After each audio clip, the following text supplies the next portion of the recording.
Once the defense shifts, it's already too late. Everything opens on the weak side. From the top, the ball swings to the wing into a handoff, and the wing attacks baseline. On the weak side, the shooter comes off the big screen to the corner for the hammer pass and a catch and shoot three.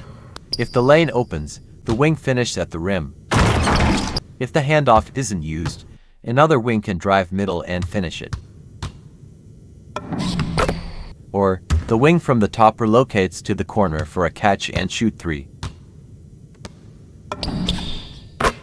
With the ball on the wing, the opposite wing comes off the big screen and cuts across to the dunker spot for a finish. If not, he clears to the corner.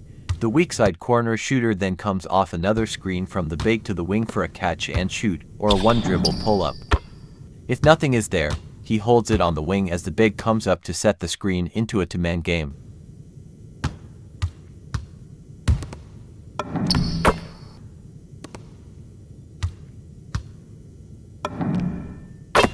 With the ball at the slot, it's passed to the swingman lifting from the corner to the wing, and the passer cuts to the rim for a finish. If the lane opens, the swingman attacks baseline for a finish. If the cut isn't there, he stays low, then comes off an elevator screen on the weak side to the wing for a catch and shoot three. If nothing is there, one of the screeners steps up into a pick and roll.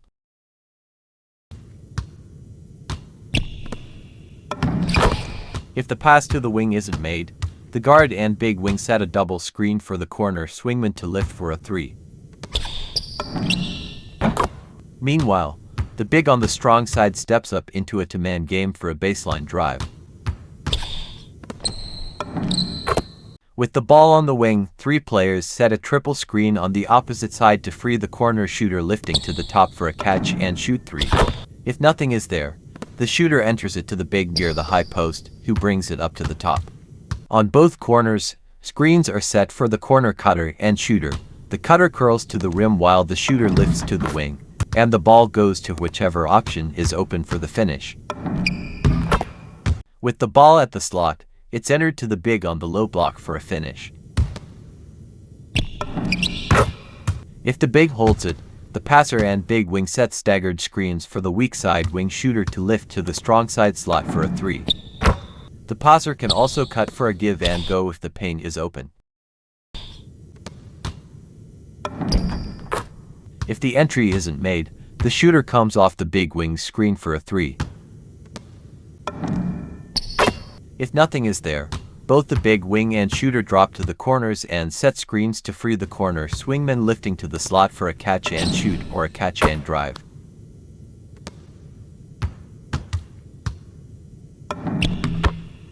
With the ball at the top, it's passed to the big wing lifting from the elbow to the wing. The handler uses the rip screen from the opposite elbow and cuts to the rim for a finish, or kicks out to the corner if help comes. If nothing is there, he clears to the low and sets a screen for the corner swingman cutting baseline for a finish. If nothing is there, the ball is swung to the big at the slot, then back to the handler lifting to the slot as the passer drops to set the screen, and it's a catch and shoot three. If the initial pass isn't made, the big wing steps up to set a screen for a two-man game. Boy, they need something to go to regain some confidence. No question. Way too many empty possessions for them. Quickly from outside, buries it from three. To the level of their opponent, that's not an easy thing to pull off, but they certainly were focused in this. Pirtle with a screen on SGA.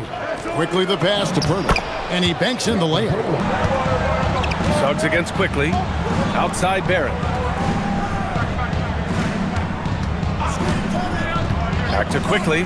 Let's go with a three, and he's in the books. Attack before the other can get their defense set. They want to use their speed and athleticism, and they need. Pass to Pirtle. Quickly from outside. Connects from downtown. Build his team whenever he's on the court. And so the Charlotte Hornets get the first points of the ball game. And that one's good. Quickly. Coming up next, the LA Clippers. New looks, new plays. Stay tuned.